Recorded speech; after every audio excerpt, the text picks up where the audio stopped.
del 26 al 38. Y si fueron buenos y se leyeron el estudio que mandé, saben que no vamos a leer Lucas 1:26, sino que vamos a leer Miqueas 5 del 2 al 3. Pero tú, Belén Efrata, pequeña para estar entre las familias de Judá, de ti me saldrá el que será Señor en Israel. Y sus salidas son desde el principio, desde los días de la eternidad. Esto está fuerte ahí. Pero los dejará hasta el tiempo que dé a luz la que ha de dar a luz, y el resto de sus hermanos se volverá con los hijos de Israel. Gracias te damos, Señor, en esta mañana. Bendícenos a todos por medio de tu palabra y háblanos. Y ayúdanos a poner en práctica lo que aprendemos. En el nombre de Jesús, amén. Gracias, Señor. Bien, hermanos. En la segunda sección, Lucas nos relató los maravillosos sucesos del anuncio del advenimiento del profeta más grande que jamás existió. Fue una historia impactante donde vemos la fidelidad de Dios para con sus hijos. Aprendemos que los justos tropiezan pero se levantan, que las oraciones son contestadas no según nuestra voluntad, sino según el plan y voluntad de Dios, y que debemos examinar y evaluar la vida según el estándar celestial. Eso fue clase pasada. Pero hoy, aunque superaremos con creces la historia anterior, nos quedaremos cortos, porque Lucas hoy nos lleva a los eventos del anuncio del nacimiento de Jesús, el Hijo del Altísimo, el Santo de Dios. Y cuando se trata de Jesús, se nos acaba el intelecto y se nos agota el lenguaje. Con todo, y Lucas nos deja un relato impresionante que sin dudas alimentará nuestras almas hambrientas y nos hará pensar, pero sobre todo nos permitirá adorar y agradecer y temer. En la clase de hoy estaremos viendo 5 puntos cortos. Más o menos vamos a estar aquí 1 hora. Y vamos a estar viendo punto 1, Gabriel y María. Punto 2, saludo del ángel. Punto 3, anuncio del nacimiento de Jesús. Punto 4, la concepción virginal. Y punto 5, la respuesta de María. Eso lo vamos a ver si Dios nos lo permite. Bien, vamos a ir con el primer punto, y es Gabriel y María. Y ocupa 2 versos, el verso 26 y 27 del capítulo 1 de Lucas, que dice así: al 6º mes, el ángel Gabriel fue enviado por Dios a una ciudad de Galilea, llamada Nazaret, a una virgen desposada con un varón que se llamaba José, de la casa de David, y el nombre de la virgen era, ¿cómo? María. ¿Ya? Ahora, lo primero que tenemos ahí es que es en el 6º mes. Y usted va a decir, ¿en el 6º mes de qué? Bien, en el 6º mes del embarazo de Elizabeth. Estuvimos hablando en la clase pasada de que el ángel se le apareció a Zacarías, le dio el anuncio, pasó todo aquello que ustedes ya saben, y una vez que se terminó el servicio de él en el templo, Zacarías fue a su casa, se llevó a su mujer, esta cena encinta, y dice Lucas, así termina la sección anterior, de que se recluyó en casa por 5 meses. Ahora, en el 6º mes, ¿verdad? Lucas, médico, un hombre detallista, un hombre que sabe lo que está hablando, dice el 6º mes para continuar la historia, para unir ambos anuncios. ¿Lo ven? Y eso es lo que significa en el 6º mes. Entonces dice, el ángel Gabriel es enviado. Bien, es enviado, y quise hacer énfasis en esto porque los ángeles no funcionan a su voluntad. Los ángeles hacen la voluntad de Dios. Ellos no se mueven porque quieren, ellos no anuncian porque quieren, ellos no anuncian sus propias palabras. Ellos anuncian la palabra de Dios, se mueven por la voluntad divina, y cuando ellos van a algún lugar a decir algo es porque son enviados. Así lo tenemos. Ahora, Nazaret. Quise ponerles el mapa ahí, más o menos, y déjame ver si le muevo para acá. Y aquí vemos a lo que es la Palestina de los tiempos de Jesús, ¿verdad que sí? Y tenemos a la sección de Galilea acá arriba, o la región de Galilea acá arriba. Galilea era una región de poca importancia y menospreciada por los judíos de Judea, porque se había producido cierta mezcla entre los galileos y los gentiles. De hecho, en ese tiempo se le decía Galilea de los gentiles. Y aquí en Galilea, un poquito al sur, encontramos a Nazaret, que se encuentra como a unos kilómetros del mar de Galilea, que es esto azul que ven ustedes aquí, y como unos 34 kilómetros del mar Mediterráneo. Nazaret era una ciudad sin importancia. Déjenme parar un momentico lo de Nazaret. Aquí está Samaria. Ustedes saben el origen de los samaritanos y que eran enemigos o tenían enemistad con los judíos. Y aquí tenemos a Judea y aquí Jerusalén, Belén. ¿Lo ven? Judea estaba al sur de Palestina y Galilea estaba al norte. Bien. Nazaret era una ciudad sin importancia que no le cruzaba ningún camino importante. Estaba asentada sobre una colina, la población era pequeña y no es mencionada en el Antiguo Testamento, ni tampoco en los apócrifos, ni tampoco en los escritos de Josefo. Moraleja, Nazaret era una ciudad desconocida. ¿Ok? Allí les pongo algunas citas en donde concurre la mención de Nazaret en los tiempos del Nuevo Testamento, y en el estudio que les mandé por PDF también les mandé un poquito más de citas de las que están ahí, hablándole, diciéndoles dónde concurre en la escritura en el Nuevo Testamento la mención de Nazaret. Pero hasta donde vamos, una ciudad sin importancia, en una región menospreciada, allí se encontraba Nazaret. Ahora, dice que el ángel se le aparece a una virgen. ¿Ok? La palabra que se emplea ahí por virgen es partenos, que significa mujer joven no casada o virgen. Esta palabra, partenos, la usa la Septuaginta en Isaías 7:14 al traducir de la palabra hebrea alma. Alma, creo que se lo escogí aquí. Alma, ¿lo ven ahí? Hay una discusión de acuerdo a qué significa la palabra partenos para los traductores de la Septuaginta y sobre todo qué significa en el Nuevo Testamento. Y hay algunos que siempre quieren traducirla como una mujer joven, sin hacer énfasis en que era virgen, ¿verdad? Porque ya ustedes saben, no tengo que dar muchos detalles al respecto, la Iglesia Católica tiene toda una doctrina que por demás es falsa acerca de María con respecto a estas cosas, y hacen mucho énfasis en la virginidad de María. De hecho, ellos dicen que María continuó siendo virgen después de haber nacido Jesús. Y esto tiene una explicación y todo, pero yo creo que no es necesario que lo abordemos en el día de hoy. Ahora,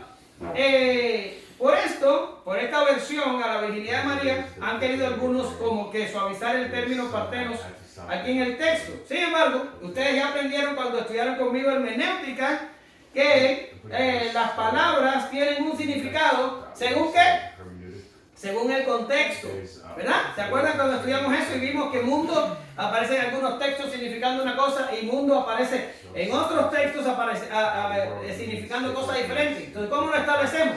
Lo establecemos por el contexto donde transcurre la palabra en sí.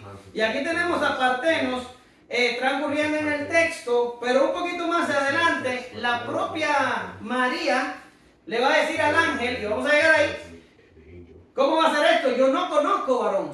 Ella misma explica al ángel, yo no he tenido nunca relaciones sexuales. Por causa del contexto sabemos que el partenos aquí, donde lo estamos viendo, es una mujer joven no casada, o sea, una mujer joven que no había tenido relaciones sexuales. El mismo contexto le da la fuerza al término. Aunque hay una discusión alrededor, es totalmente innecesaria porque la misma María lo explica. Ella lo explica un poco más adelante. Todo lo que ustedes se pueden encontrar en la bibliografía al respecto, en mi opinión, no tiene ningún tipo de importancia porque aquí el contexto es fuerte de que María no tenía relaciones sexuales. ¿Ya? Ahora, vamos a ir al término desposada, porque desposada es un término que nosotros no existe en nuestra cultura, es lo que quiero decir. Ahora, ¿qué era el desposorio judío? Bien, en los tiempos del Nuevo Testamento, antes de eso también, los matrimonios no se hacían como los hacemos nosotros hoy. Se supone que usted encuentra una muchacha, esta muchacha le llama la atención, usted empieza una relación con la muchacha, si la relación prospera, es posible que llegue al matrimonio, es posible que no. Pero básicamente son los jóvenes los que encuentran a la muchacha y empieza todo el proceso que lleva el noviazgo moderno y el matrimonio moderno, ¿correcto? Pero en los tiempos bíblicos no ocurría de esta manera. Los muchachos no buscaban la pareja, se la buscaban sus padres. Y yo creo que parte del desastre moderno de que el matrimonio no funciona y que el divorcio abunda, incluso dentro de las filas cristianas, es porque hemos abandonado el patrón bíblico de los padres buscarle pareja a los hijos y hemos dejado a jóvenes inexpertos que no saben nada de nada buscarse pareja. Pero sí, hermanos, en los tiempos bíblicos los padres, desde que los niños eran tan pequeños como Egel y Eisa, los padres buscaban pareja entre iguales. Se buscaban, por ejemplo, yo tenía una familia conocida que tenían hijos que se podían mezclar con los míos y hablábamos verbalmente y decíamos, cuando crezca Egel y tu hijo, vamos a casar los niños. En Vegas nosotros teníamos unos amigos que eran cristianos y tenían 2 niños varones. Y eran más o menos de la misma, se podían mezclar con Egel. Si hubiera sido el tiempo bíblico, yo hubiera podido hablar con Edgar, se llamaba así el muchacho, se llama. Decirle, cuando uno de tus hijos crezca, lo vamos a casar con Egel. Y se hace verbal. Ahora, cuando ya los niños alcanzan, estoy hablando tiempo bíblico, la edad más o menos, si escucha esto porque es impresionante, a mí me golpeó cuando lo leí.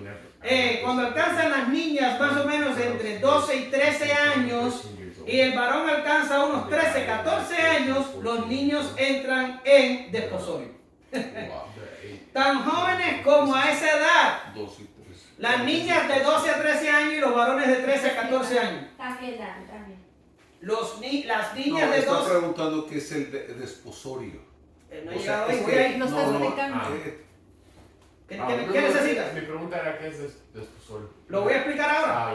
Ya. Entonces, para los que me ven online, tenemos hoy a una hermana, a Lolita, de visita, pero la muchacha habla inglés.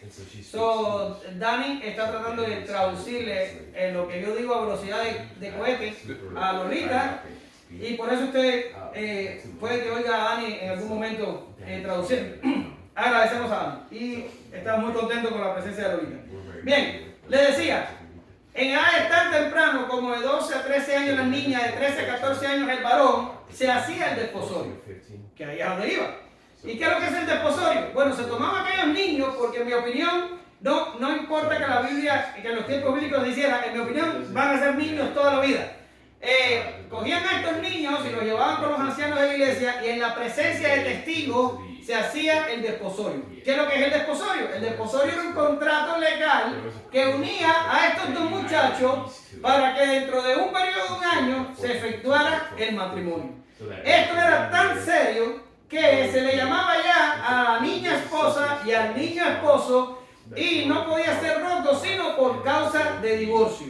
Quiere decir, esto no se podía disolver fácilmente. El desposorio era serio. Miren, Deuteronomio 22, del 23 al 24, dice, si hubiera una muchacha virgen desposada con alguno, y alguno la hallara en la ciudad y se acostare con ella, entonces los sacaréis a ambos a las puertas de la ciudad y los apedrearéis y morirán. La joven que no dio voces en la ciudad, la joven porque no dio voces en la ciudad, y el hombre porque humilló la mujer de su prójimo. Así quitarás el mal en medio de ti. Quiere decir, si la joven era atrapada y violada, si no gritaba, significa que ella consintió y era muerta por apedreamiento. Y el joven también. Eso era una cosa seria, era casi matrimonio, no podía ser roto a no ser por causa de divorcio y duraba un año. ¿Y no podían consumir? No consumaban hasta el matrimonio. Duraba un año en los que se preparaban el matrimonio y sobre todo se probaba la fidelidad de las partes. Y después del año venía el matrimonio, que era una fiesta que se hacía que duraba una semana, donde ya ustedes saben, Jesús ya estuvo ahí. A ver. O sea, quiere decir que el desposorio es que como si ya estaban comprometidos. O sea, en nuestro tiempo el compromiso no es ni siquiera eso, es una cosa más seria que el compromiso. Porque estaban ya.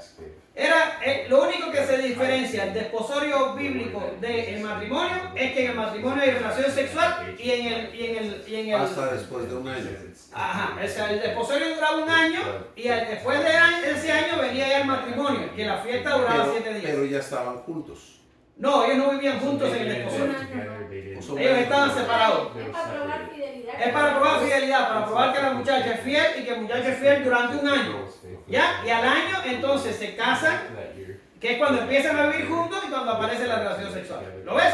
La fiesta de matrimonio duraba una semana, ya Jesús estuvo en una fiesta de matrimonio, lo vamos a ver más adelante en Caná, y vamos a hablar bastante de esto. Y era toda una celebración y el día séptimo el amigo del esposo le entregaba a la novia, todo el mundo se iba y se consumaba el matrimonio. ¿Ya? Ahora, el desposorio era serio, era muy serio, no podía disolverse a no ser que se encontrara algo en la novia. Mire lo que dice Deuteronomio 24:1. Cuando alguno tomare mujer y se casare con ella, si no le agradare por haber hallado en ella cosa indecente, le escribirá carta de divorcio, ¿lo ve?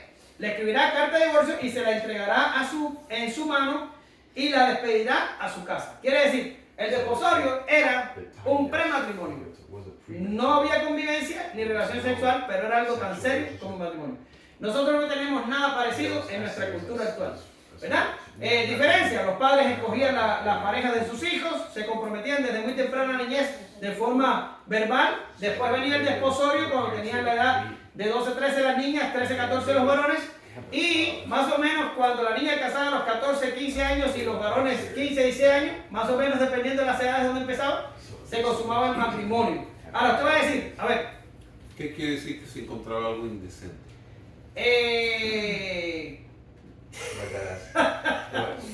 Indecente, estaba tratando de encontrar una, ¿cómo se dice? Una señal de que la muchacha no se haya guardado para el matrimonio. Sin embargo, como todo sucede en la vida, el pueblo judío tomó esta regulación como cualquier cosa. Incluso si la muchacha era virgen, pero en la relación sexual no le agradó, o descubrió algo como un olor, algo que vio que no lo había visto antes. Acuérdate que las mujeres antes se andaban bien cubiertas, que era difícil encontrar algo. Si al hombre no le agradaba lo que veía o lo que probaba, podía despedirla con carta de divorcio. ¿Ya? Era serio. Ahora, estaban diferencias. Diferencias, pues los padres escogían las parejas a bien temprana edad, y esto se hacía. Usted va a decir, ¿por qué tan niños? Bien, el asunto es que ya en estas edades los niños biológicamente están en edad reproductiva, están madurando, pero ya están ahí. Y ustedes lo saben, los jóvenes que tengo aquí hoy, que están cerca de la adolescencia o todavía en ella, que la adolescencia te vuelve loco con tanto movimiento hormonal, tanta tentación y tanta cosa. Y lo que querían evitar los antiguos era esto, este proceso de tentación en el que tú tienes que aguantarte y decir, tengo que quedarme virgen para el matrimonio, y la adolescencia se demora 7 años, el sufrimiento es mortal. Y generalmente los jóvenes terminan cayendo en la tentación.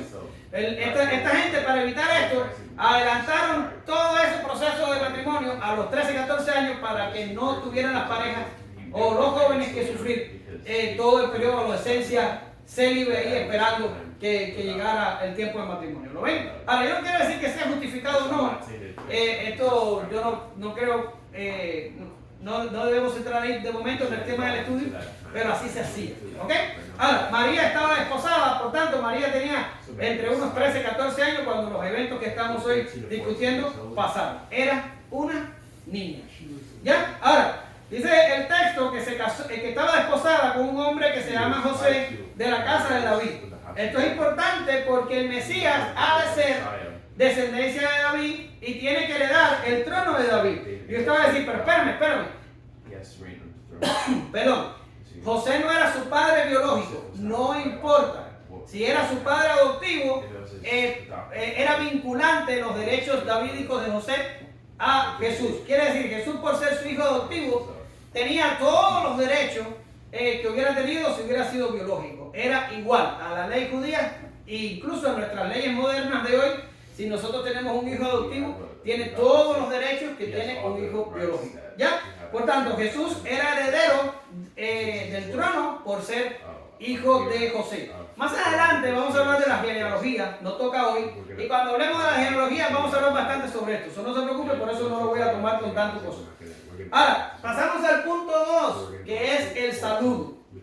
El ángel se le aparece a María, y no es que se le aparece, más bien el texto dice entrando, y dice, y entrando el ángel en donde ella estaba, dijo, salve, que bien en el cubano nuestro, en el mexicano, es decir, hola, eso es todo, no es nada del otro mundo. Dice, salve, muy favorecida, el Señor es contigo, bendita tú entre las mujeres. Mas ella, cuando le vio, se turbó por sus palabras y pensaba qué salutación sería esta. Ahora, salve, muy favorecida, ya les adelanté. El salve significa hola, más nada. Eso es lo que significa, hello. Entonces, el muy favorecida, la Vulgata la traduce como llena de gracia o llena eres de gracia. Y hay algunos comentaristas que dicen que la Vulgata traduce mal el término aquí, pero no es necesariamente cierto. La Vulgata lo traduce correctamente. Ahora, ¿qué es lo que está pasando aquí? Lo mismo que pasa con la palabra virgen. La Iglesia Católica por muchos años ha sostenido que María dispensa gracia a los pecadores. Como que María tiene gracia inherente en ella y ella le da gracia a la humanidad. Esto es totalmente falso. ¿Ok? María, y vamos a hablar un poquito más adelante de esto, no tiene gracia inherente. Ella no tiene gracia en ella. Ahora, el texto aquí el ángel está diciendo, llena eres de gracia. Sí, porque la recibió. Y eso lo vamos a ver más adelante. Ella recibe gracia ¿de quién?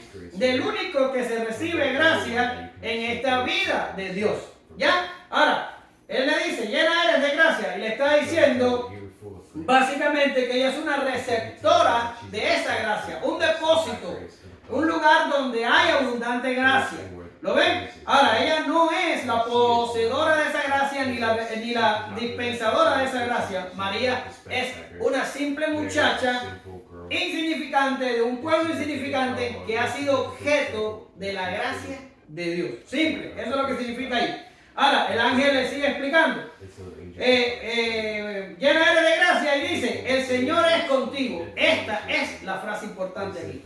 ¿Por qué está llena de gracia? Porque el Señor es contigo. De hecho, esta palabra llena de gracia la encontramos en las cartas paulinas hablando acerca de los cristianos. Nosotros también hemos recibido la gracia de Dios tal como la recibió María. No hay ninguna diferencia entre la gracia que ella recibió y la gracia que recibimos nosotros.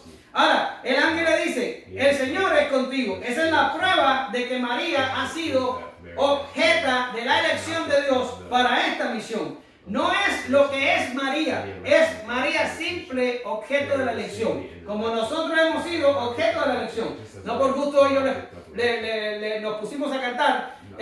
No sé por qué la gracia del Señor en mí se quiso demostrar. No sé, yo no sé. Si yo hubiera sido Dios, posiblemente yo no me hubiera escogido a mí mismo. Y posiblemente eso mismo pasa con usted. El Señor siempre escoge. ¿Por qué escogió a María? Porque la escogió. Eso nos lleva a una explicación de lo que pudo haber en María. De hecho, en María no había nada. Y lo vamos a ver más adelante. Ahora, el Señor estaba con ella. Eso es toda la diferencia. De Dios recibe ella la elección y la misión. Que ambas cosas son frutos de la gracia de Dios, que ustedes saben lo que significa, es favor no merecido. ¿Verdad que sí? Las bendiciones recibidas a María no la hacen a ella el centro de la atención. Dios es el centro de la atención que está con María. ¿Lo ven? A veces nosotros tratamos de pensar que los seres humanos somos especiales porque somos objeto de la gracia de Dios. Y es falso, es todo lo contrario. Porque no somos especiales, porque somos pecadores, porque hemos corrido tan lejos de Dios como es posible, es que necesitamos gracia. Es todo lo contrario. Si Dios se dirigiría a nosotros por algo que ha visto en nosotros, su trato con nosotros, ya no sería por gracia. Pero ¿qué es lo que significa por gracia? Me acerco a ti, no porque lo merezcas, sino porque te quiero dar un don que tú no mereces. Es exactamente eso. Es lo que le pasó a Noé. ¿Por qué Noé escapó en el arca con su familia? ¿Porque era bueno? Negativo. Dice, pero Noé halló gracia delante de los ojos, de Dios. Isaías 1:9 y también Romanos 9:29 nos dice que si el Señor de los ejércitos no nos hubiera dejado descendencia, como Sodoma, hubiéramos venido a ser semejantes. Quiere decir, es Dios el que sale en nuestra búsqueda, es Dios el que sale y nos salva, nos encuentra y nos salva. Y no lo hace porque ve algo especial en nosotros, lo hace porque es un Dios de gracia. ¿Lo ven? Entonces, el Señor es contigo. Esa era toda la diferencia. Bendita tú entre las mujeres. De nuevo, a causa de lo recibido, era bendita entre las mujeres porque era la mujer escogida para que el Hijo de Dios naciera. Pero no es especial en ella misma, es especial porque va a cargar en sus entrañas al Hijo de Dios. Perdón.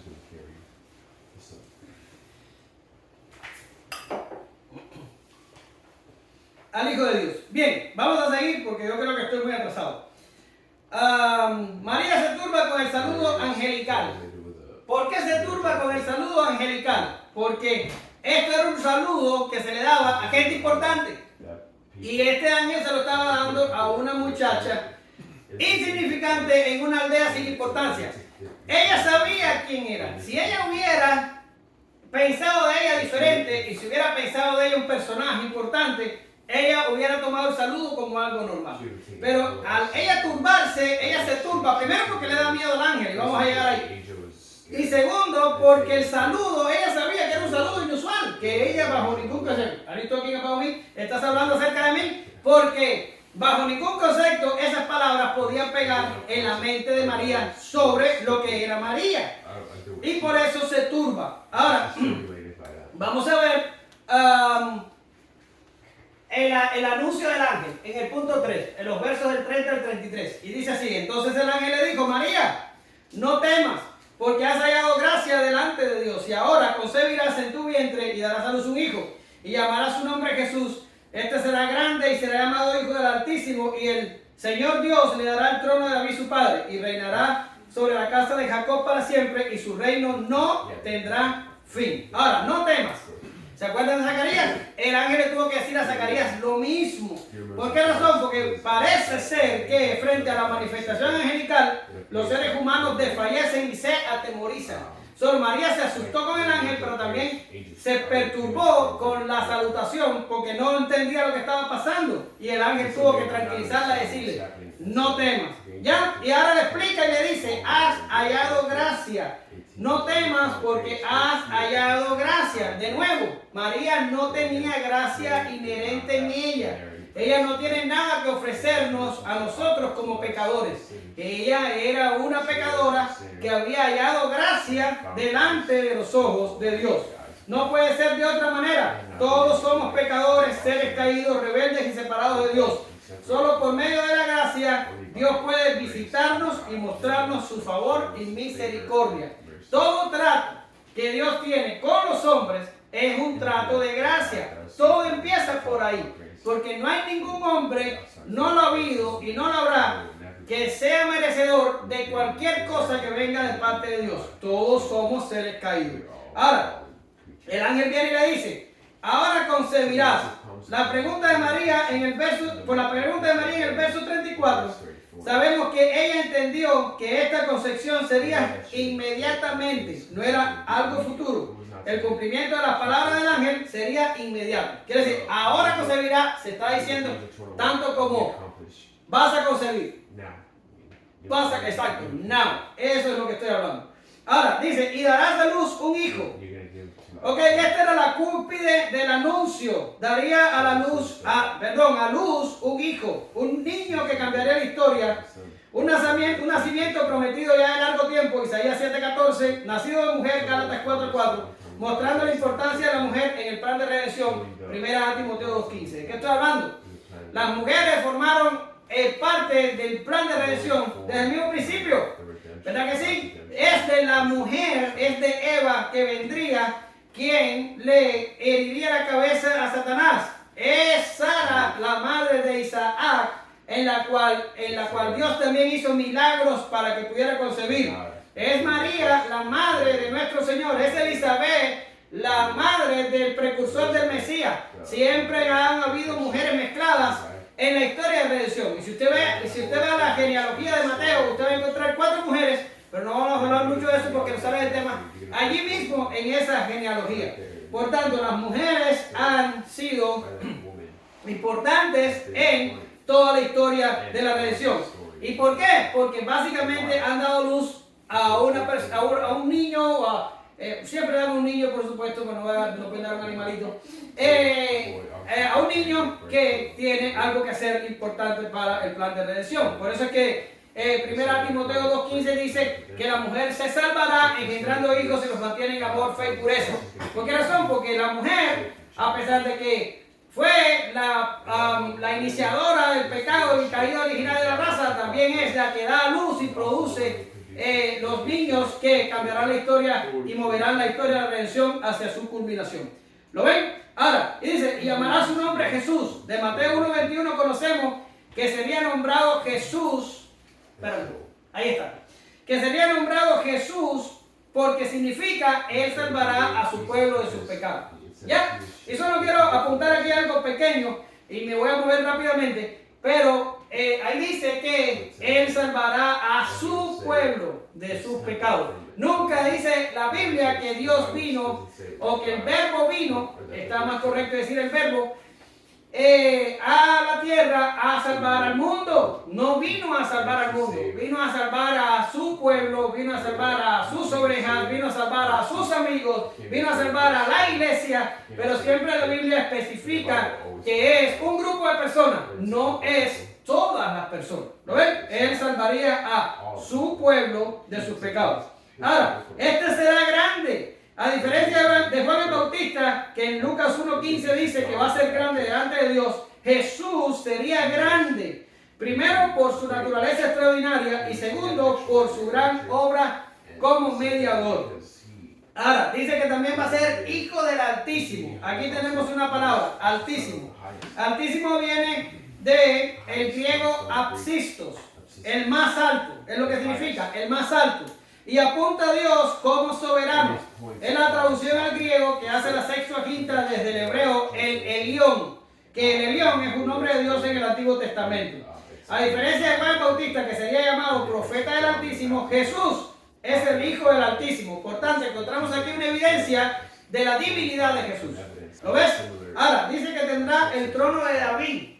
Aquí no voy a hablar mucho porque en el estudio que les mandé por WhatsApp, ustedes tienen unas cuantas citas, 1, 2, 3, 4, 5, 6, 7 citas al menos de que hablan de que David tendría un renuevo que se levantaría y sería el Mesías y heredería el trono y el trono no tendría fin. Ustedes lo único que tienen que hacer es allí ir a esas citas y mirarlas y van a ver que el Mesías iba a tener el trono de David. Y por último, el anuncio del ángel termina diciendo que su reino no tendrá fin. Ha habido algunos comentaristas que dicen que en este anuncio del ángel, en el anuncio entero, está toda la historia redentora, desde el principio hasta el final. ¿Y cómo termina?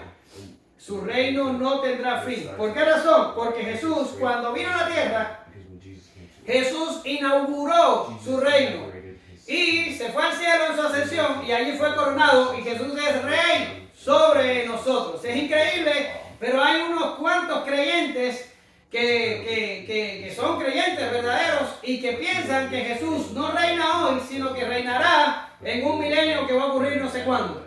Sin embargo, la Biblia nos dice que Jesús reina hoy, porque la gente que cree en milenio cree que Jesús va a reinar en algún momento por un reinado de 1000 años. Sin embargo, es una verdad bíblica de que Jesús vino ya e inauguró el reino. Se fue al cielo, lo coronaron como rey y hoy es rey. Incluso los mismos que creen que Jesús reinará en futuro, en el milenio, entonces después van a las congregaciones y cantan que Jesús es rey y que Jesús es rey de reyes y señor de señores. Pues ¿cómo puede ser rey si no está reinando y si no tiene reino? Entonces cantan una cosa y creen otra. No sé cómo puede suceder semejante cosa. Ahora, Jesús inauguró un reino, pero este reino va a ser consumado cuando Jesús venga. Déjame ver qué les puse allí. Mateo 25:34 dice que cuando Él venga, Él va a coger a los escogidos y le va a decir, venid, benditos de mi Padre, al reino preparado para ustedes. Quiere decir que en la eternidad vamos a reinar para siempre con el Rey que ya tiene un trono eterno. ¿Lo ven? Ahora, llegamos a la parte difícil de la clase, la concepción virginal. Entonces María dijo al ángel, ¿cómo será esto? Pues no conozco varón. Respondiendo el ángel le dijo, el Espíritu Santo vendrá sobre ti y el poder del Altísimo te cubrirá con su sombra, por lo cual el santo ser que nacerá será llamado Hijo de Dios.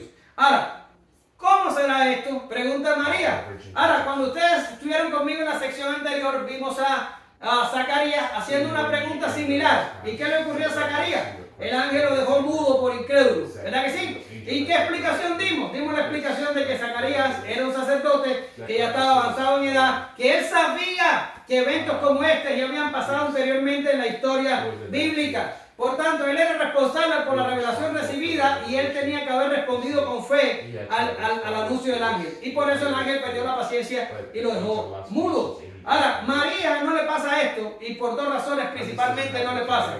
No le pasa primero porque María creyó. Déjame regresarme aquí. María creyó lo que el ángel estaba diciendo, pero María sabía que ella no había tenido relaciones sexuales previas. Y no la iba a tener porque posiblemente, están de acuerdo algunos, que le faltaban más de 6 meses para consumar su matrimonio. ¿Y por qué lo sabemos? Porque en la clase que viene vamos a hablar de que María se fue a casa de Elizabeth y allá se pasó 3 meses con Elizabeth. Por tanto, el matrimonio de María todavía faltaba como unos 6 meses para consumarse. Y el ángel estaba diciendo, ahora concebirá. Y María le dice, ¿cómo voy a concebir? Si yo no tengo relaciones sexuales, ¿verdad que sí? Por tanto, el ángel no ve incredulidad en ella, más bien ella está preguntándose cómo va a poder el ángel cumplir sus palabras si ella no tiene relación con varón, básicamente. ¿Verdad que sí? Y aquí es donde el ángel le dice que ella va a concebir del Espíritu Santo. Ahora, esto nos lleva a lo que se conoce en teología como la concepción virginal. O a lo mejor usted ha oído el nacimiento virginal, ¿verdad que sí? Sin embargo, yo digo que es un error decir nacimiento virginal, porque en realidad el nacimiento de Jesús fue como todos los nacimientos de todas las personas que tenemos aquí, a no ser que usted haya nacido por cesárea. Si usted nació normal, saliendo por donde todos los seres humanos salen, así fue el nacimiento de Jesús. Solo no tenía nada de extraordinario. ¿Qué fue lo extraordinario? Lo extraordinario fue la concepción. Por tanto, yo en la clase, y casi siempre, me dirijo a este evento como la concepción virginal. El nacimiento fue como un nacimiento normal. Ahora, vamos a ver primero lo que no es concepción virginal, porque hay demasiado en la bibliografía de gente diciendo de todo un poco. Ahora, ¿qué es lo que no es la concepción virginal? No es un evento que se puede hacer, que pueda ser explicado naturalmente. Ustedes lo saben mejor que yo. Y si no lo saben, yo se los digo. ¿Qué se necesita para tener un hijo? Se necesita un hombre y una mujer. Yo me quedo impresionado en estos tiempos como los bárbaros de la ideología de género y sobre todo las mujeres que forman parte de este movimiento y aquellas que son bien estrictas en un feminismo raro ahí, ellas dicen que los hombres no son necesarios y que ellas pueden tener un mundo perfecto sin los hombres. Yo digo, bueno, será un mundo perfecto que va a terminar en los próximos 50 años. Porque sin un hombre no van a poder enseñarle su ideología a sus hijos y la ideología y ellas van a morir muy pronto porque necesitan un hombre para poder procrear. Necesitan un hombre. Y esto es pura biología. El hombre aporta 23 cromosomas y la mujer aporta 23 cromosomas. Se unen en el momento de la concepción y forman un ser independiente y único que sería hijo de ambos. ¿Verdad que sí? Ahora, esta explicación que les acabo yo de dar, que es básica biología, no explica la concepción virginal. ¿Por qué razón? Porque Jesús no tuvo un padre humano. Por tanto, la única cosa genética que hubo en esa concepción fue los 23 cromosomas que aportó María. Hay algunos que van lejos y dicen que el Espíritu Santo hizo un esperma humano, quiere decir, creó un espermatozoide humano y lo puso allí para que se produjera la cosa. Yo no puedo ir ahí, es demasiada imaginación. Yo no sé, prefiero decir, yo no puedo explicarlo cómo pasó y se acabó, porque ya decir que hizo esto, que hizo aquello, yo creo que se va al campo de la especulación. Ahora, la concepción virginal no es algo que puede ser explicado naturalmente. Punto y se acabó. No les voy a dar una clase científica de cómo pasó, porque no tengo ni la más mínima idea cómo pudo suceder. Ahora, tampoco es que la persona de Jesús fue creada ex nihilo en el cuerpo de María. Esto lo hablan algunos también. Y es un disparate total. Y no solo un disparate, es herejía. ¿Qué It's heresy. es nihilo? Ex nihilo, de la nada. Que Dios creó al hijo y lo puso en el vientre de María. Ex nihilo. Esto haría el hijo de Dios So that's heresy. un humano, pero no sería Dios. ¿Por qué razón? Porque una de las cosas que protege la concepción virginal es la preexistencia del verbo. Y esto es una cosa que tenemos que sostener. Vamos a llegar ahí. Ahora, no es creado ex nihilo, no se crea de la nada en el vientre de María. Esto es herejía. Tercera cosa, que una deidad corporal embarazó a María sexualmente. Usted dice, ¿en serio? Sí, Hércules, creo, no, Hércules fue de madre y padre de allá arriba del Olimpo. No, pero otro, quizás debe haber alguno por ahí, lo que pasa es que no revisé. Pero hay algunos semidioses de la antigüedad que venía el dios de arriba del Olimpo, bajaba y se enredaba con una mujer acá abajo, salió de un semidios, y ese era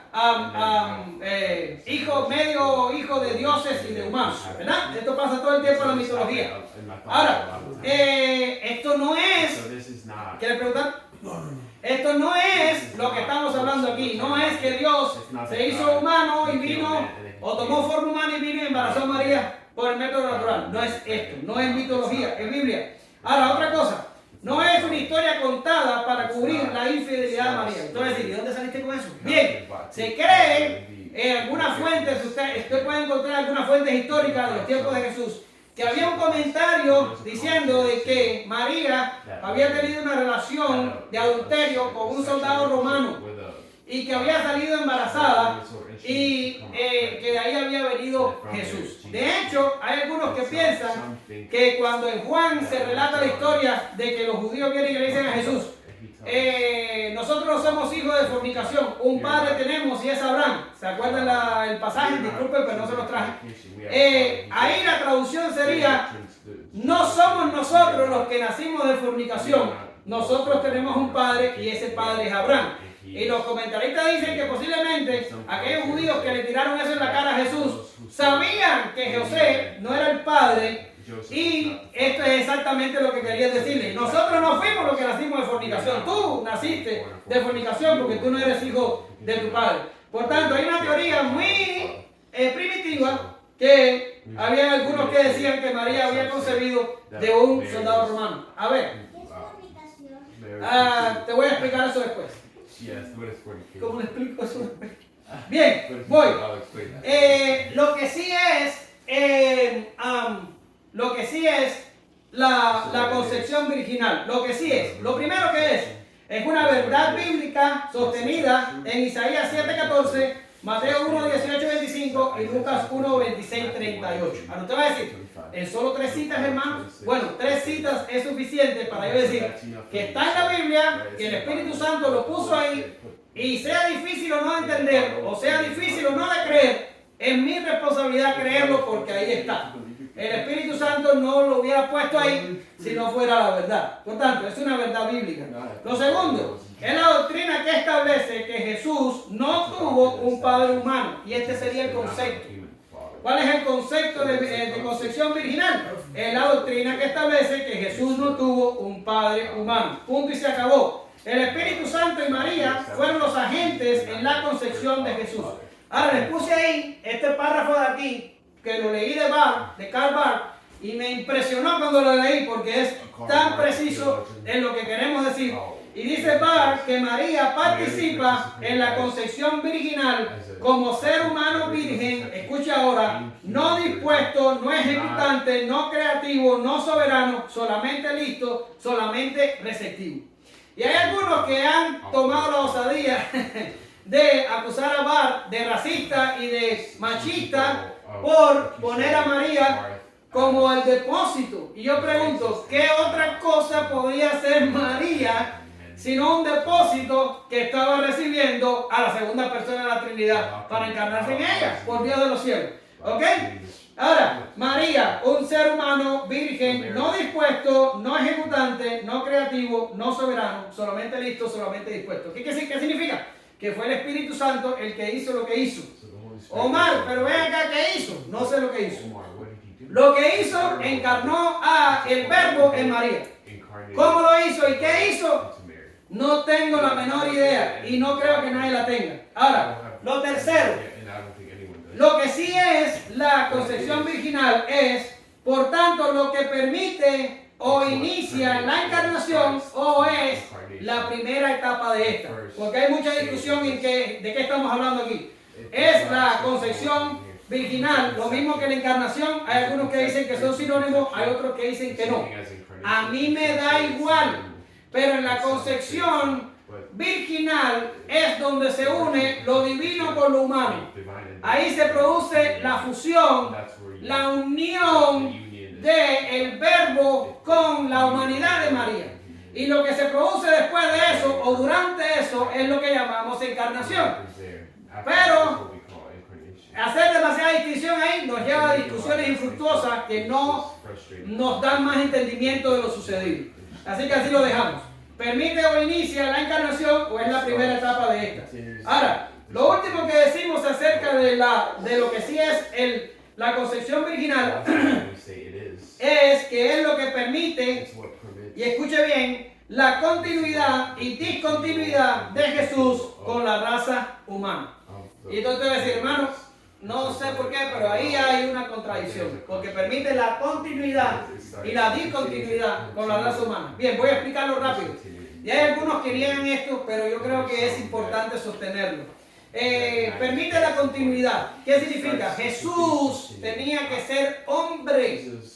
Y cuando digo hombre, no estoy diciendo como género masculino, sino tenía que ser miembro de la raza humana. Tenía que ser uno de nosotros. ¿Por qué razón? Porque Jesús es el fiador, y no Jesús, el verbo es el fiador en el pacto de redención.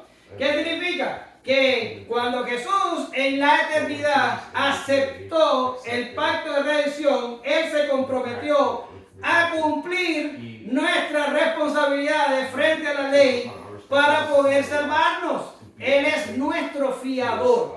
Por tanto, para poder hacer esto, para poder venir a este mundo y someterse a la ley y cumplir la ley y ofrecerse sacrificio para pagar nuestro castigo, tenía que ser un ser humano. No podía ser un ángel, no podía ser un ser extraño, mixto, diferente y cosas similares a estas. No. Tenía que ser un hombre. Miembro de la raza humana, ser uno de nosotros, ¿ok? Pues eso permite la continuidad. La concepción virginal hace que el verbo pueda ser humano. Ahora digo, también permite la discontinuidad. ¿Por qué? Porque nosotros somos una raza caída que transmitimos el pecado de generación en generación. Todo empezó en Adán y Eva y desde allá hasta acá el pecado ha reinado, también la muerte ha reinado y todos somos culpables, no solo de nuestros pecados actuales, sino también de la caída. Ahora, esto hace que la raza entera esté caída, que la raza entera sea pecadora y Jesús no podía hacer ninguna cosa de esta. ¿Por qué razón? Porque no hubiera sido posible ofrecer sacrificio si Él mismo necesitaba a alguien que ofreciera sacrificio por Él. ¿Lo ven? Por tanto, Jesús no podía ser un pecador, pero no solo por el problema legal que conlleva hacer el sacrificio perfecto o el cordero perfecto, sino porque por causa de su naturaleza extraordinaria y su naturaleza santa, no podía ser culpado de pecado, porque Dios no tiene pecado.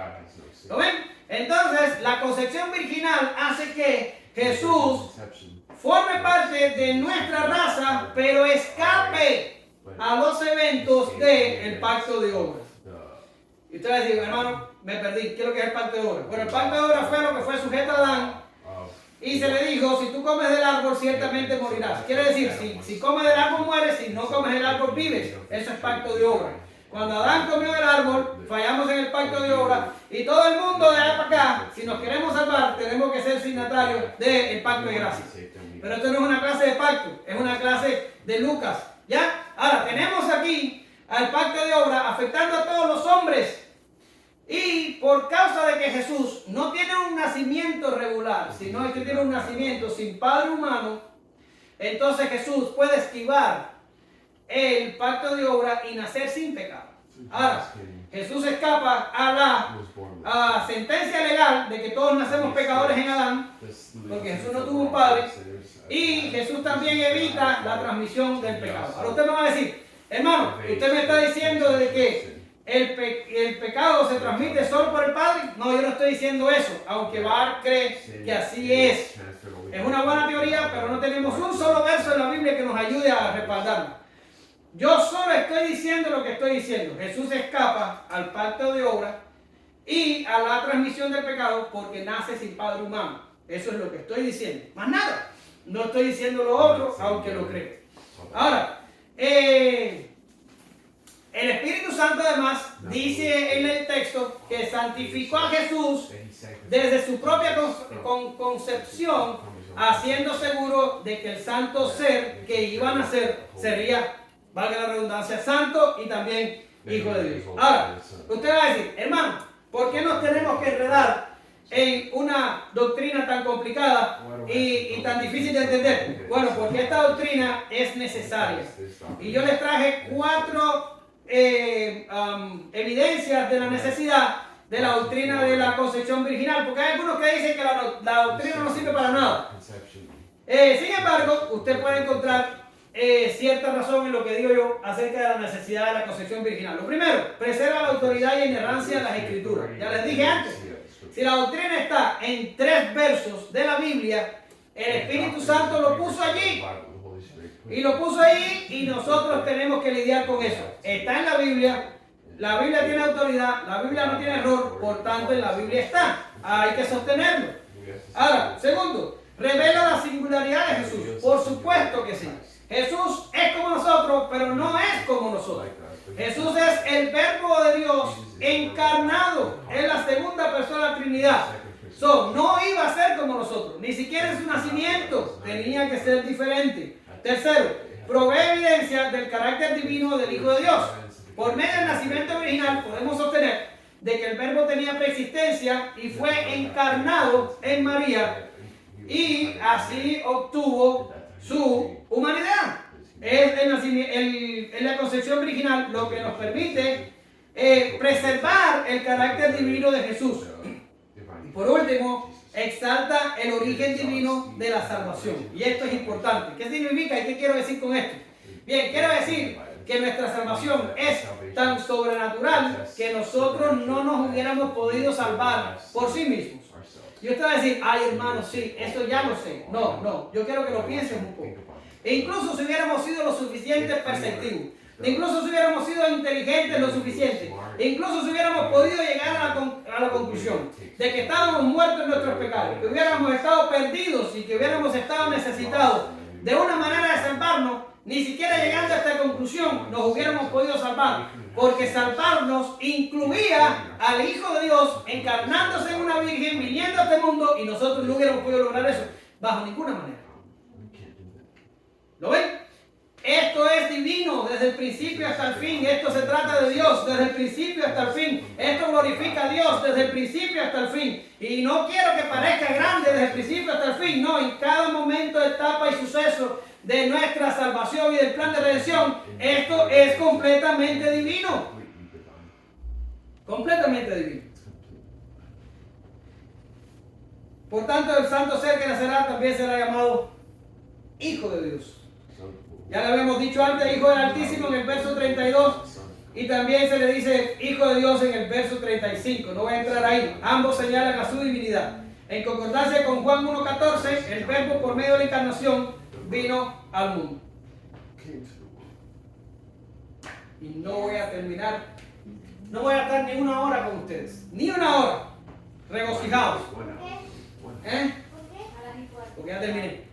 Respuesta de María, versos del 36 al 38. Y he aquí tu pariente Elizabeth, ella también ha concebido hijo en su vejez, y este es el 6º mes para ella, la que llamaban estéril, porque no hay nada imposible para Dios.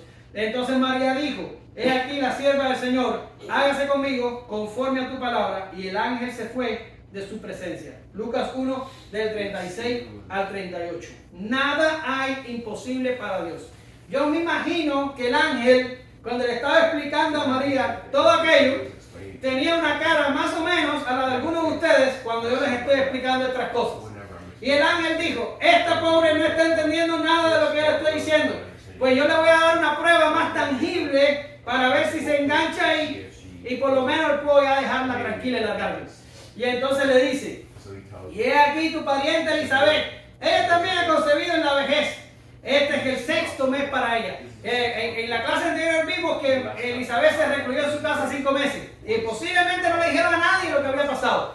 Y María no sabía. Y de momento el ángel agarra y le dice, y este es el sexto mes para Elizabeth, tu pariente.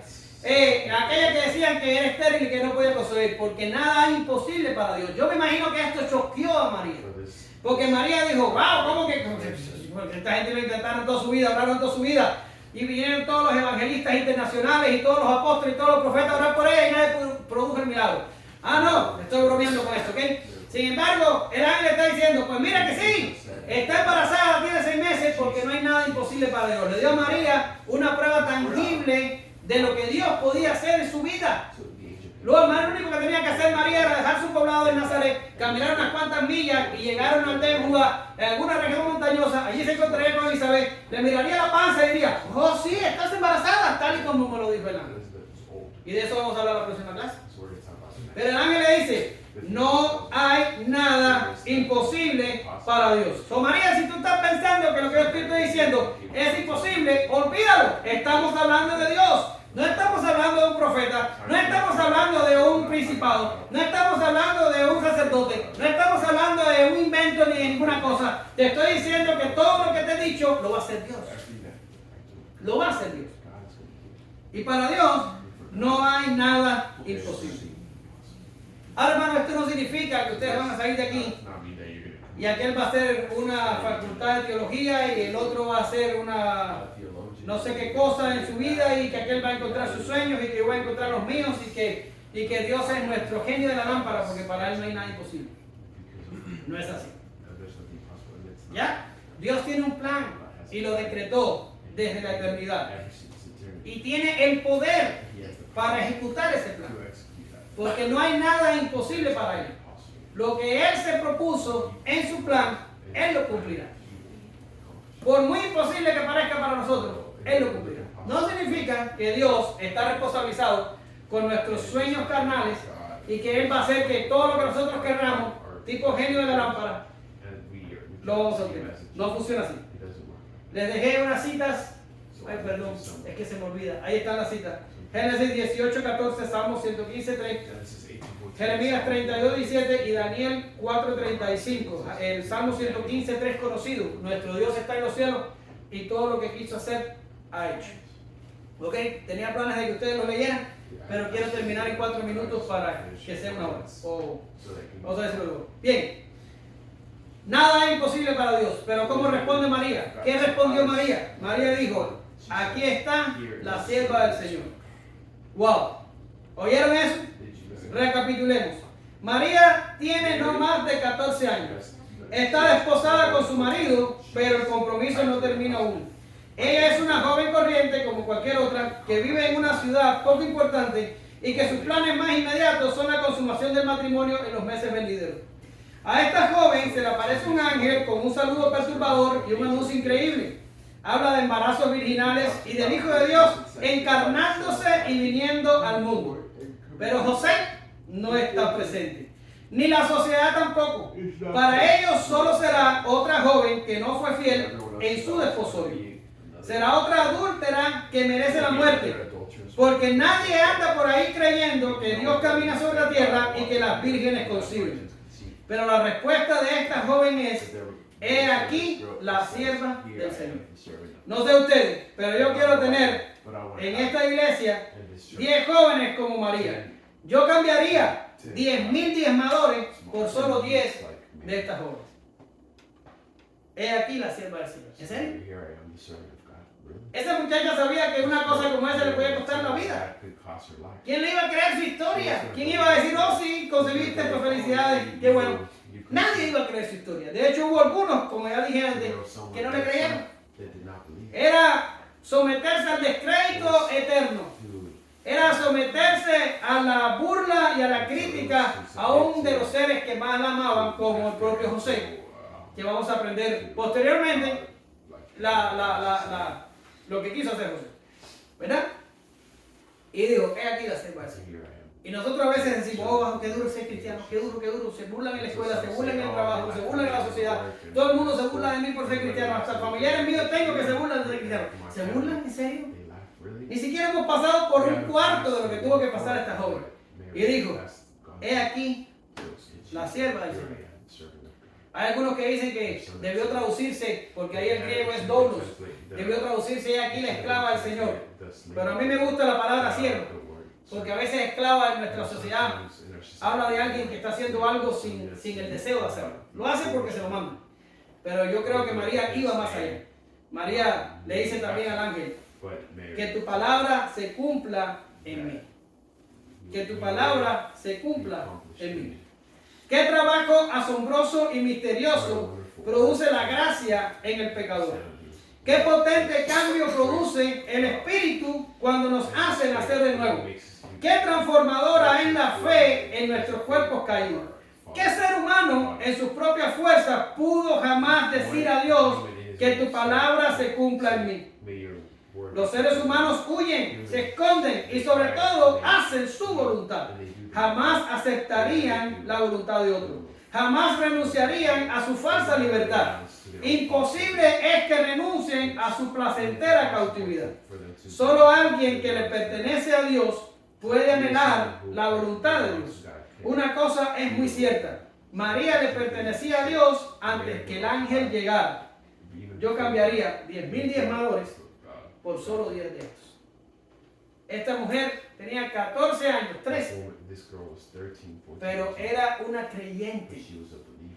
Era una nacida de nuevo. Ella estaba lista en el momento que apareció el ángel. También Zacarías, lo que le fallaron las rodillas. También Zacarías. Qué maravilloso tiempo hemos tenido. Y ya concluyo. Ya se los había advertido, siempre que hablamos de Jesús, nos quedaremos distantes de su gloria, de su grandeza, de su resplandor, de su majestad. Y es que Dios siempre hace las cosas de la forma que más lo glorifica, pero siempre nos resulta la forma más inesperada y hasta podría decirse la más sutil. Pues Dios escoge una niña en una aldea sin importancia para que fuera la madre de su hijo, el Verbo, la segunda persona de la Trinidad. Ahí en el estudio hay una falta de ortografía. Y por medio de algo que llamamos encarnación, pero que es un misterio para nosotros, este Verbo se hizo carne y vino a esta tierra sin importancia a salvar un pueblo sin importancia y sin valor. Han pasado más de 2000 años desde aquellos sutiles eventos. Y aquí estamos nosotros, mirando cómo nuestra salvación, aunque sea en apariencia, estuvo en las manos de una niña de 15 años. La misma que, aunque le anunciaron cosas increíbles, respondió con fe. Así que terminaré con los jóvenes y con los niños en el día de hoy. Dios ha usado, puede usar y usará jóvenes y niños.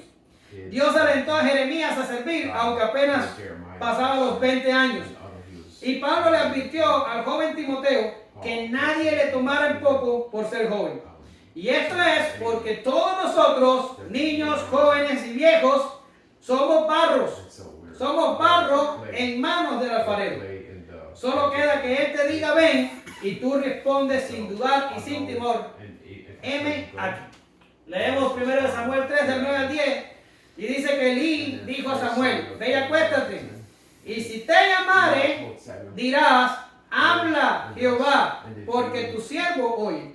Y le digo hoy a Eisaf, a Égele, a Alex, a Martín a Lolita y a Dani, les digo hoy, ve y acuéstate.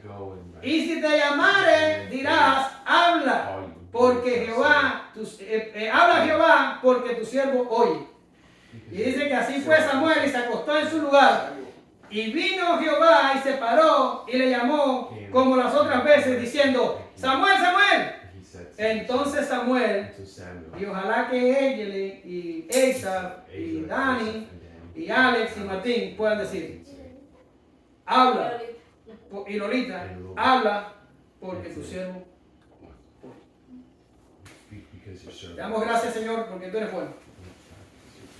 Gracias porque esto es divino, Señor.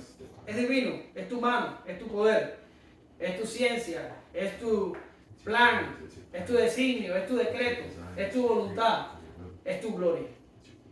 No hay nada humano aquí, Señor.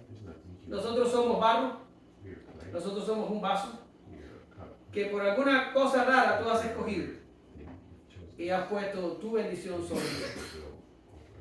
Ayuda a estos jóvenes, ayuda a mis hijos que todavía son niños a entender cuán valioso eres. Que nosotros sin ti andaríamos perdidos en este mundo. Nosotros sin ti andaríamos sin propósito en este mundo. Nosotros sin ti nos esperaría una oscura eternidad pagando nuestros pecados en donde nadie quiere estar. Ayúdanos a entender tu valía. Ayúdanos a entender las grandes cosas que tú has hecho por cada uno de nosotros. Y permítenos alabarte, permítenos glorificarte, permítenos obedecerte y vivir para ti. Damos gracias porque tú escogiste a esta joven y nuestro Salvador pudo venir a este mundo a través de él. Grandes palabras que distantes estamos de entenderlas, pero con fe las aceptamos y te glorificamos.